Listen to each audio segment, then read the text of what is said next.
up with foolishness. It's blowing up with business. Excuse me, I got to take this call. This is my office in Sydney. Hello? This is the satellite ministry in Uganda. Hello? Come on, somebody. Hold on just a moment. This is my pastor in Germany. Hello? I've already walked it. And it's not foolish visualization. Amen, somebody. It's perceiving what God has already spoken. God has spoken too many times about international. He has spoken. I've already rode on my jet.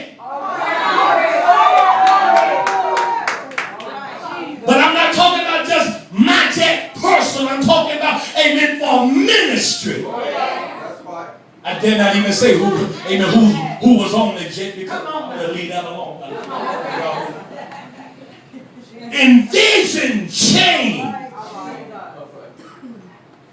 Then he said there's three things. He said first you have to envision it. He said secondly, embrace the change.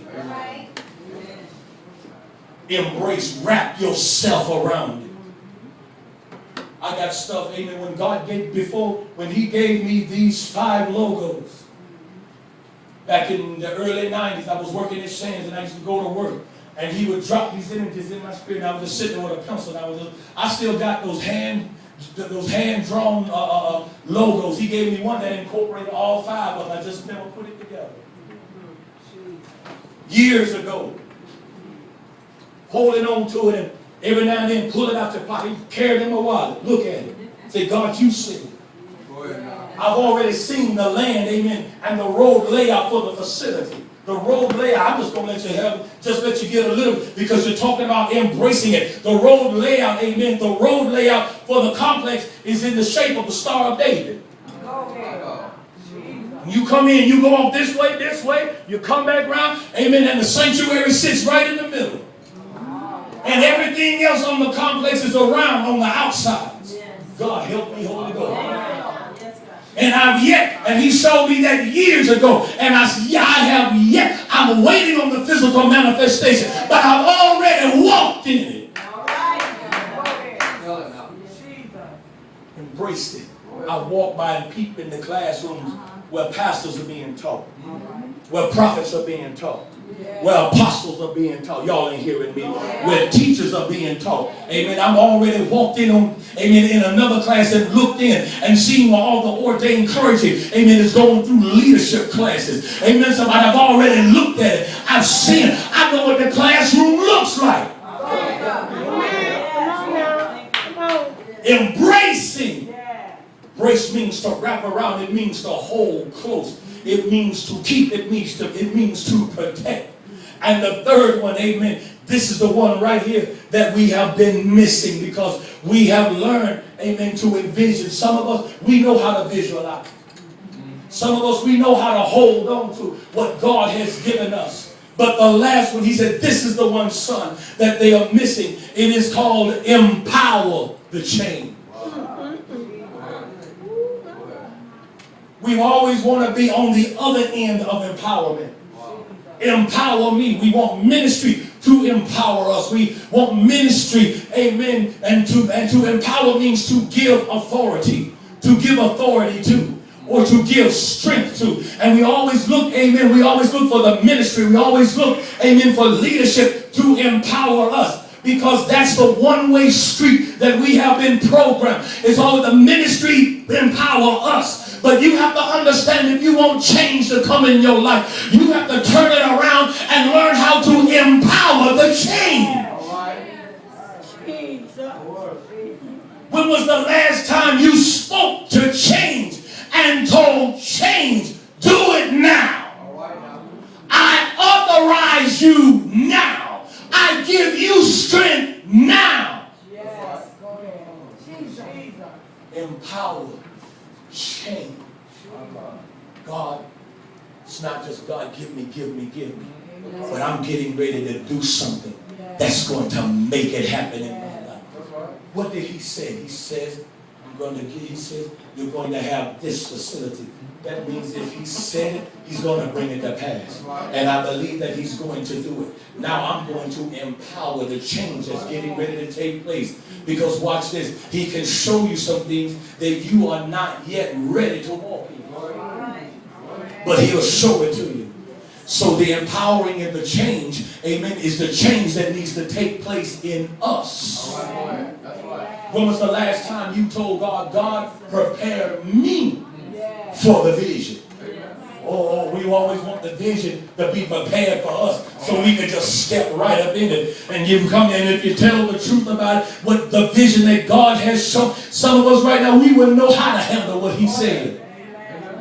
Oh, see, now we won't really jump up and grab hold of that one because we don't want nobody to know that we're really not mentally, and it's not about finances. God will take care of that. Amen. It's about being mentally. It's about being emotionally. It's about even being spiritually ready for what God has shown you. Because God, if he's going to take you somewhere, if he's going to elevate you, he will always take you higher than where you are now. So when I empower the change, I tell God, you change me, prepare me for what you have said. If I'm not thinking right, change my thinking. If I'm not spiritually ready, get me spiritually ready for it. Ooh, I need to change the way I operate at some things, then change the way I operate. Prepare me for the vision. We want to just step right into this thing. Amen. And just want it, amen, to be 100%.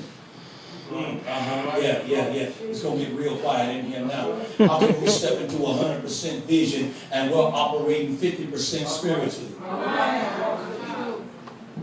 God, prepare me, prepare my heart, prepare my mind. Because see, you have to understand something. We hear people, we watch the program on TV talk about millionaires and how money has changed their life. And a lot of us will be quick to say, oh, money ain't going to change me. Go ahead now. I come to let you know, you become an overnight millionaire, oh, it's going to change you. Ain't no need of you fooling yourself, acting like, amen, no. You become an overnight, if you just get $100,000 right now, it's going to change you. We got enough spiritual sense not to allow ourselves to become haughty and snooty and amen, somebody, but it's going to change the way you perceive. It's going to change the way you act. It's going to change the way you look. Because especially if you ever become an overnight millionaire, I'm not advocating nobody to go out and play the lottery. Come on, somebody. But if you ever become an overnight millionaire, oh, it's going to change you. He's sitting there and I'm like, Lord, now, I know what you said. I know what you said. I know what you said. And just prepare me. Because right now, some of us, amen, if God was to make us overnight millionaires, we'd be broke in 3 months. Because the first thing we're going to go buy everything I ever wanted. It's going to be done. It's be pawning out there. Oh, I got millions. I ain't worrying about it. Here, what you need? You need 50 grand? Here you go. Just be handing it out. Amen, somebody. But then again, some of us, amen, we stingy now over $10.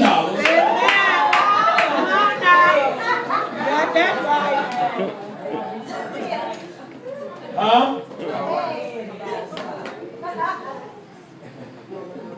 Can't trust you with 10.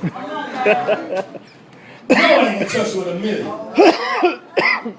You struggle with tithing over $100. You get $1 million and you know tithe is 100,000 off $1 million. Come on now. Don't raise your hand, but how many of you right now would just go ahead and drop that $100,000 check into the church? Yeah, that's okay. Come on now. Y'all there yet? Are you there? That's what All right now. See, you already on the right road. All right. I don't have no problem. That's right. That's what I do. You say, win it off. Right off the back. That's Right right. off the top. Right off the top. That's it. That's it. I'm going to go ahead and write this check right now.